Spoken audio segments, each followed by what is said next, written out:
Welcome back to If I Remember Correctly with Danielle Gates and Ryan Brook. Hi, Danielle. Hi. Nice to see you again Thanks. after a long hiatus. Nice to see your apartment. Thank you. Yeah, this hopefully will be the permanent location for this podcast. If you can come out and film enough of these in a row. What is this episode going to be about? I don't know. What are we talking about? We're going to talk about silence is violence. Yeah, that's hard to lead with, but I guess that's the point. So typically this podcast is going to be about relationships, I think, overall. But you said you really want to talk about some topics. Yeah, there are some things that I think are important to talk about. Kind of the... Well, you were actually the first one who said you wanted to talk about this. What was your Well, because reason it's, for you know, wanting to with talk about this? it comes up every so often when there's a big story. The silence is violence becomes it becomes a topic. You know, So like, what prompted you? Why are you afraid to say it? I'm not well. What prompt? Well, just every time it comes up, like Okay. the Israel Mm-hmm. think, that's the current reason why silence is violence. But there's also the Black Lives Matter silence is violence. It's like every time there's a social issue, the idea of like, what are you doing? Yeah. And yeah, I think I said I wanted to talk about it because I don't make my opinion known very much, but it's not because I don't have opinions. It's not because I'm not interested in it. There's multiple reasons why, but I think largely it comes down to, I don't think I'm educated enough in a lot of these topics. I think there's different sides to the story. It's like, yeah, you can say like, nobody should be killing innocent children or anybody, innocent civilians. Like that should never happen. But after that, there's a conversation to be had. But I'm not informed enough to have that conversation. And like, I can make my opinion known, but it seems like nobody cares what my opinion is. It's not pushing the needle. It's not moving the needle anywhere. And I feel like if I pay attention to this stuff, it's draining. It's depressing to pay attention to this stuff. It's not that I don't pay attention to it, but to engage in it and to get to these conversations, it can be like heartbreaking to get into arguments with people. And I feel like I'm best served in this world being, somebody who is light and fun. And I like to be kind to people, and I can spread more love if I'm just happy. I'm happy most of the time. And I'm not, if I start to engage in these conversations, I dated a girl who was very involved with politics, and I enjoyed talking about it with her. And she organized a nonprofit to, do a lot of good things in her community. And I liked being a part of that. I liked helping her where I could, but it wasn't my world. It was like, I liked being behind the scenes and, how I helped to do a podcast that, she can engage with people. And, but I need to be happy.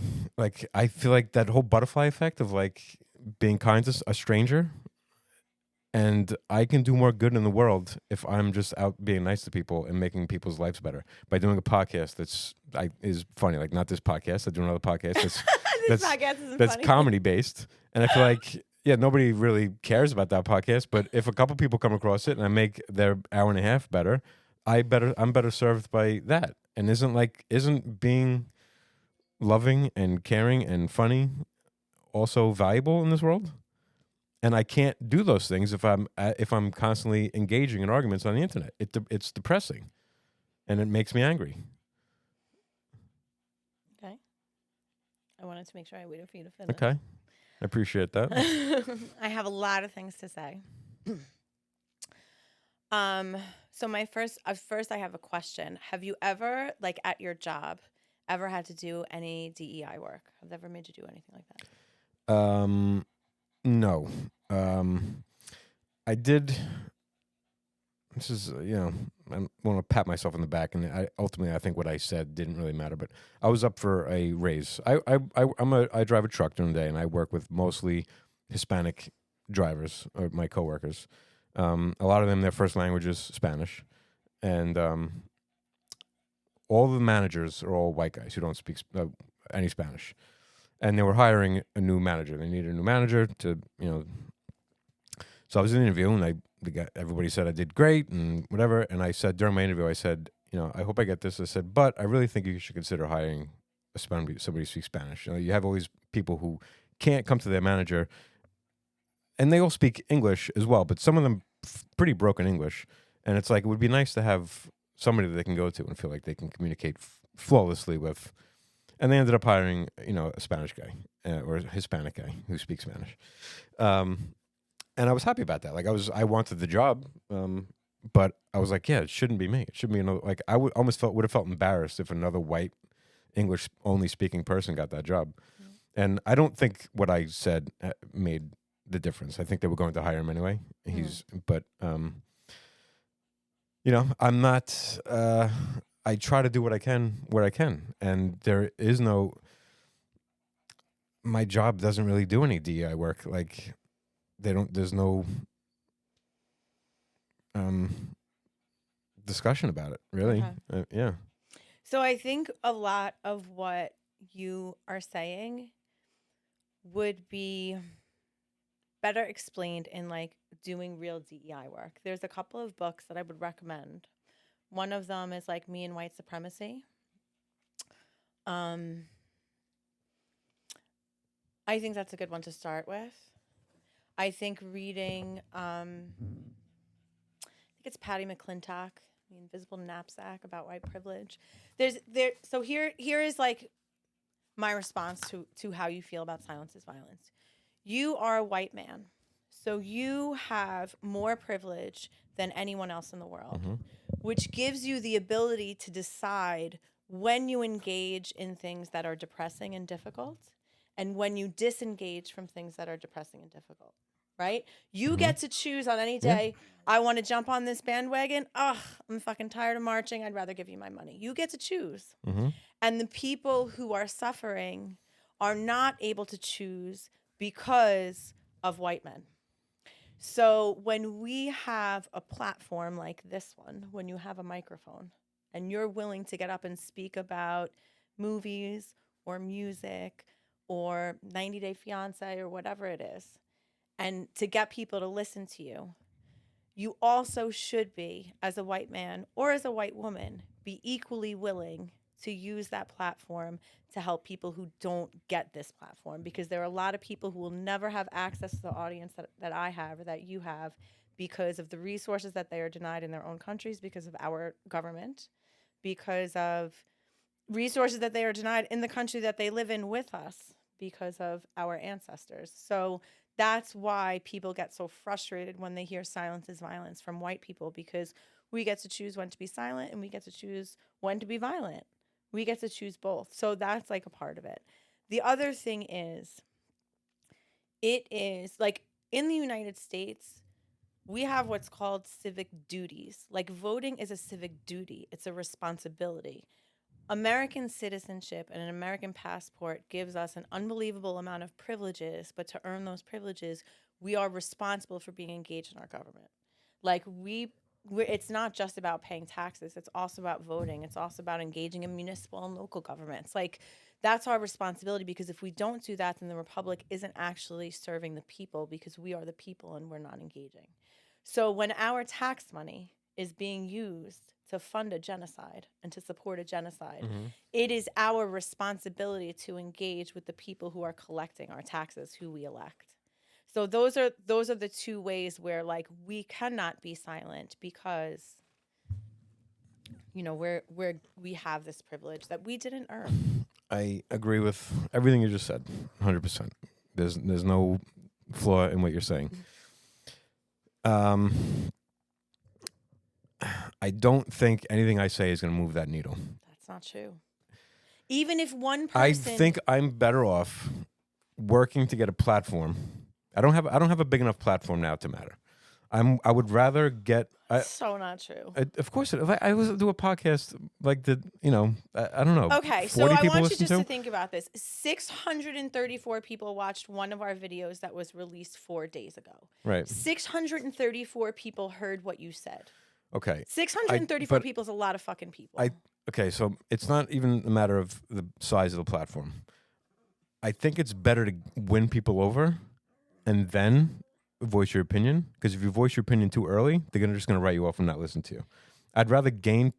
By the way, I want to also defend myself by saying I never shy away. If a topic comes up, I Yeah. never shy away from engaging, or if I see an injustice, from if I'm there to voice it. I'm not. I don't just turn a blind eye No, completely. I know that. So, And I'm not saying this in judgment at all. I hope I no, don't. I Because I know know that, people and say I sometimes sound condescending and something too, so I'm very conscious of how I speak, but I hope I don't mean to sound that way. no, I mean, listen, I trust that you think that I'm a good enough person, Yeah. and I trust so, um, and I struggle with it. It's not something I just think like, oh, I don't need to do that. I question whether or not I'm making the right decision. Like I mean, and this was all taught to me. This Right. isn't shit that I've always known either. This was people sitting me down and being like, "Listen, bitch. Yeah. You know, like you can't just decide you're going to march for this and not march for this. Right. You got to just, you right now, like me, whether or not I open my mouth, there are huge ramifications in the entertainment industry speaking out against Israel. Yeah. Huge ramifications. I mean, we're seeing it. There's evidence of it everywhere. But still, if my entire platform that I've had since long before 90 Day Fiance was always built on diversity and inclusion and equity and being responsible with our money and paying attention to who we're giving our resources to, like that's always been part of my platform. It can't only be part of my platform when it serves me, and when it doesn't serve me, I Of keep my course. mouth shut. Yeah. So like, but I also, in the same lane that you're saying, I'm not sharing videos of dead babies. I'm not, like that kind of violence. I don't see. What I know from a spiritual perspective is I see a macrocosm of hate. I see two groups of people who want the other group annihilated. Truthfully, Mm-hmm. you have a lot of hate in these two communities, but one group is very well funded and one group isn't, because one group is whiter. That's what I see. So that's where the inequity is that I think that we have to be responsible for. And I also think you have a group of people who are moving from emotion, and it's like one giant crime of passion, because there's a lot of trauma there, and people are responding and reacting in ways that are not civilized. What's happening is not civilized because people are angry and afraid. And rightfully so. Israel, what we don't realize as Americans is that Israel is attacked almost on a daily basis. They have nearly 100% interception rate for missiles that are being launched at them from Hamas on a regular basis. So Hamas is a very real threat, not just to Israel, but to the entire Western world. And I think that the United States very much believes as a nation that if we lose Israel, that if Israel goes down, the whole Western world goes down. And it is the responsibility of the United States government to protect the United States. So I think that is a real fear that our government has. And though we may not as individuals or as a nation agree with the strategy and the murder and the genocide of an entire population, we also, as a nation, not as individual citizens like us, but as a nation, fear our own annihilation. And I think the only time we've really been threatened on American soil is through Muslim terrorists. So you have this xenophobia for Islam, this fear of Islam that is not warranted. It's not rooted in And for most of Americans, don't interact with Muslims to know that they're not just that. Yeah.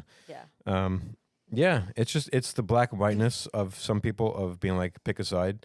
And it's like, well, obviously there's flaws on both sides. And one act doesn't justify another act. I understand being fed up and wanting and like feeling desperate to take back your life. But does it justify killing innocent people? And it's like, of course not. But at the same time, it's like, if I was in that position, who knows? You know what I mean? Yeah. Nobody. That's another thing, is that people are always.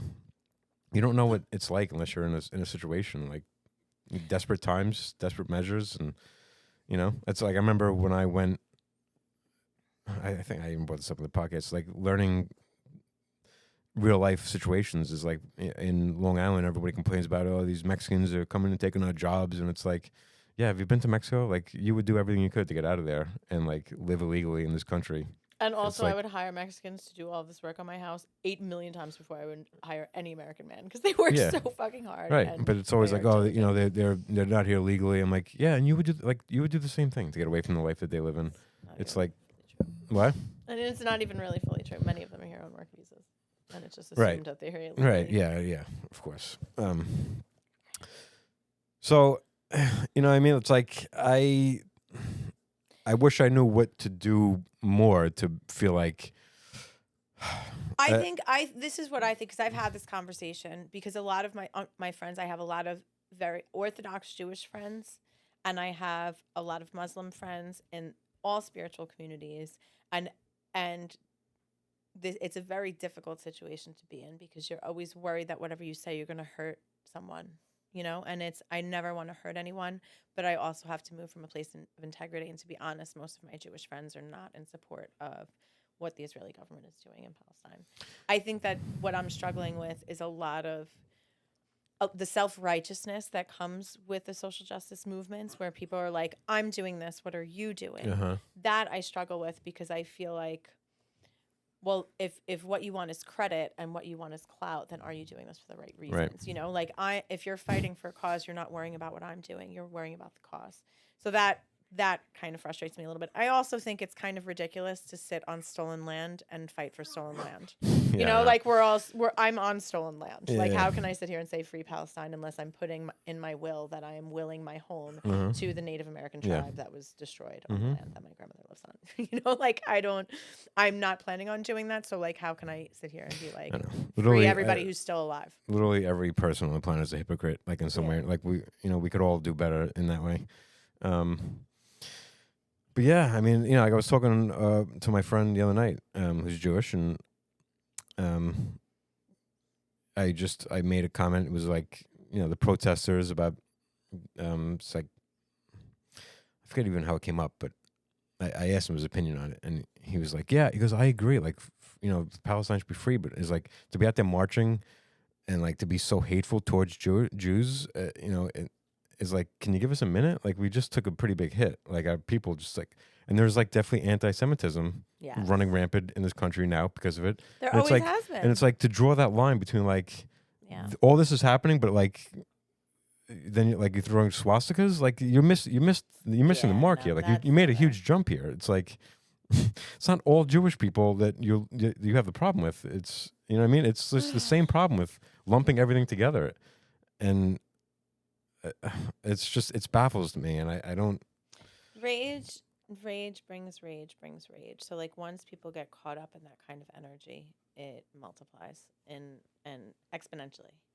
And I think that one of the reasons, so during the George Floyd protests, I went to one of the protests that was going over the Brooklyn Bridge. And it was really interesting because it was during COVID. So the only people who were in the city were cops and people who were at this protest. Like the city was basically empty otherwise. And the energy was, you could feel anger and rage, not unwarranted, but it is consuming in the physical body. And it felt dangerous to me. And it's one of the reasons why I say, like, we have the privilege to say, and never mind, I'm going to write a check. This marching just isn't that's usually what I do if I do anything. Never mind. This marching, I'm going to leave it to the kids. I remember Dave Chappelle did stand up like right around the same time when it was stand like up? Really intense. He's spoken to a microphone. I wouldn't call it stand up, but yeah, he was on stage. He was on stage talking to a microphone, but that wasn't stand up. That was spoken word. I guess. Yeah. I guess you're right. But whatever it was, I watched it and it was very intense. But I remember him talking about that, like, leave it to the kids. And I was thinking to myself, like, 20 years ago, I'd be in the streets, but I'm too old for this shit, and my money can go a lot farther than my marching can. Yeah.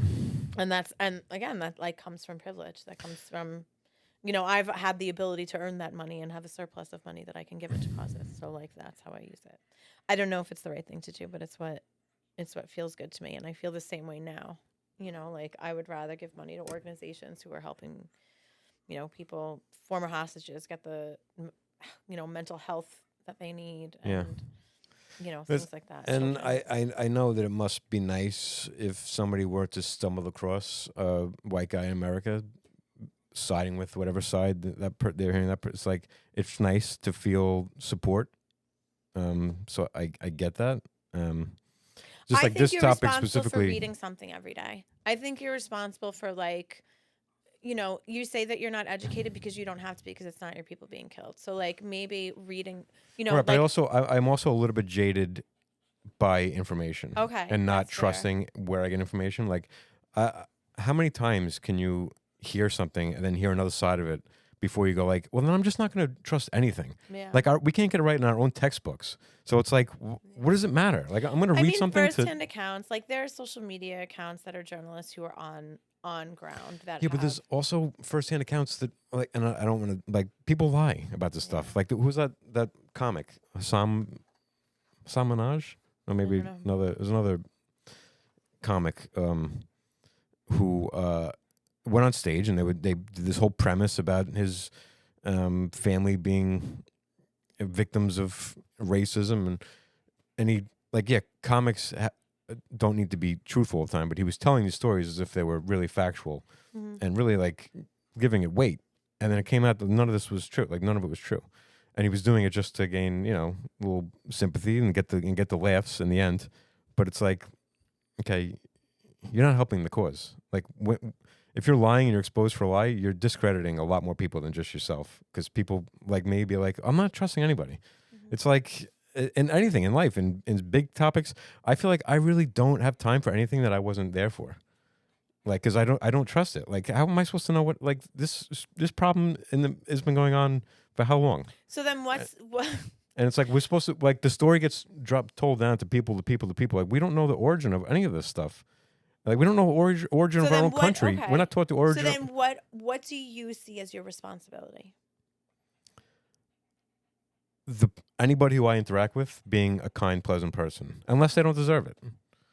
Like, because that's also another topic that I like. And while we're on politics, it's like I'm sick of people being like, "Oh, we have to be able to disagree and get along." It's like, no, we don't, because you look at what you're asking of me when I'm asking of you. I'm a liberal I'm a liberal person. Okay, I'm asking. Conservative has to overlook me being liberal. What are their criticisms of liberal people? You're idealistic. You're stupid. You not living in the real world. You know what I mean? Like you're. Well, you kill babies. Yeah, but that's. You That's- take I feel away like my that's- ability to I feel defend like myself. I feel like that's not. Yeah, that's something to hate somebody, but I feel like that's not the main thing that people It like. is. Yeah, but that's Abortion's a big one. You it is kill babies. It is a big thing, but that's. I feel like, yeah, you're right. That's just something to overlook. But I feel like those are the people that won't overlook that of me. You know what I mean? And I there's another like I feel like if you believe that abortion is murder, it's like then yeah, I can understand why you would think that. But like I just don't think it's murder. You know what I mean? But if you really do think it is that, then like people that are outside of these Planned Parenthoods like protesting, like I guess good for like they really believe in what they're saying. So like you can't give them shit for that. You know what I mean? It's like my mother tries to save me from. I'm like she thinks there's an afterlife. She thinks I'm going to hell. Like why wouldn't she keep trying to? If she just let it go, it would be like, well, you don't even believe it either. It's like you know what I mean. So, but you're asking me. You're overlooking these things for me, and like okay, but we can still get together, and we can still be. It's like you're asking me to overlook the fact that I think that all your policies are racist, sexist. It's like. Well, I think you're like I think your policies make you a hateful, bad person. So you're looking at me to like that's I think that's who you are. That's your makeup. Yeah. Yeah. Radical So liberal. like I've always kind of had to look at both sides and have kids be able to present arguments from both sides because you don't really understand your side until you understand why the other side believes that they are. I also grew up in a place where there's a lot of conservative people, so I've had the opportunity to have a lot of conversations with people who are more conservative. And this is what a lot of people tell me. First of all, for the first 40 years of your life, you're usually pretty liberal. The second 40 years of your life, you're usually pretty conservative, which I think is interesting. And I understand why people believe that because that's when you start to make a lot more money and the government starts to take a lot more of it. And the argument is that Republicans tax and spend and Democrats just spend. So like, that's really the root of people becoming more conservative. I also think that people start to begin to be reflective of their life choices and realize that there's a lot of idealism that comes with the liberal ideology that's not rooted in evidence. So the idea that we don't have to protect ourselves with weapons, there are times in my life where I wish I had a weapon to protect myself, even though I don't own guns and I believe in gun reform. If that right was taken away from me, I might have a problem with that, right? As a woman and as someone who's been in physical danger in my life. I think that I have had an abortion, and I very much believe that one of the reasons why I couldn't get pregnant after that was because I was punished by God. That was a real belief that I had for a very long time and something that still haunts me.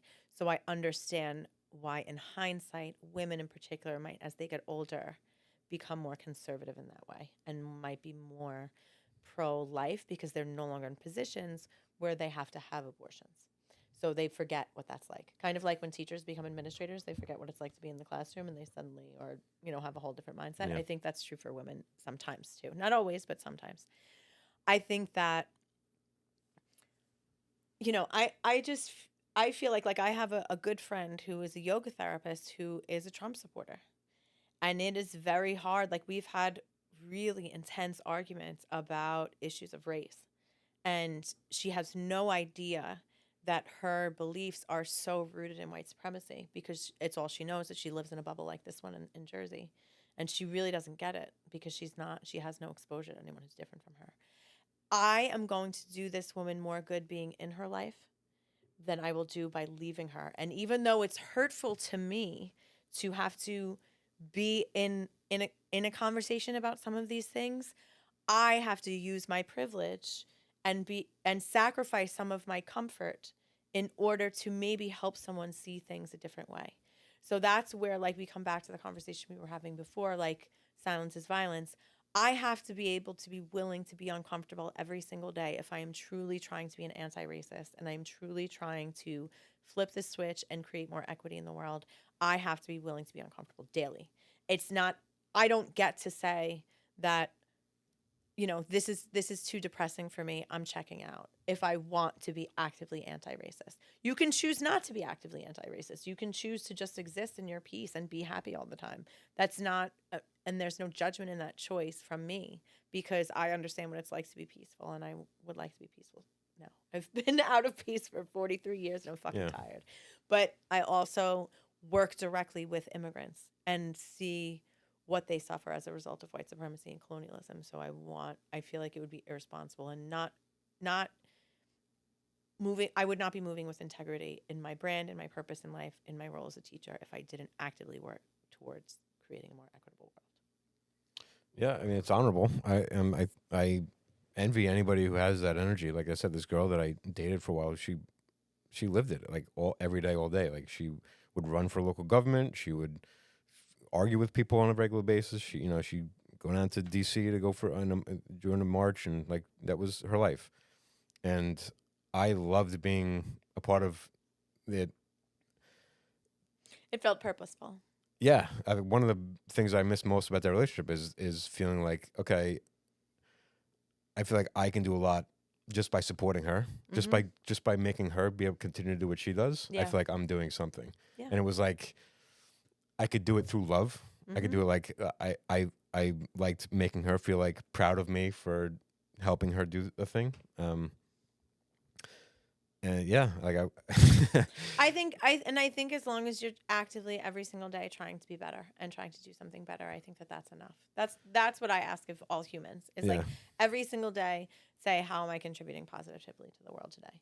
Even if it's not directly as an anti-racist act, maybe it's an act of love, maybe it's a paying it forward thing, maybe it's whatever, pulling someone's garbage. My neighbor always brings my garbage cans up for my grandmother. It's really sweet. Like it's a lovely thing to do for someone. Yeah.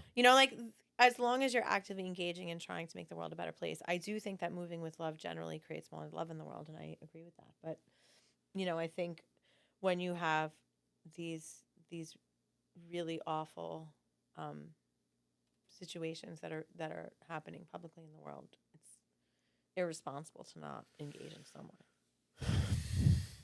I agree. Yeah. Brilliant. Thanks for listening. Okay.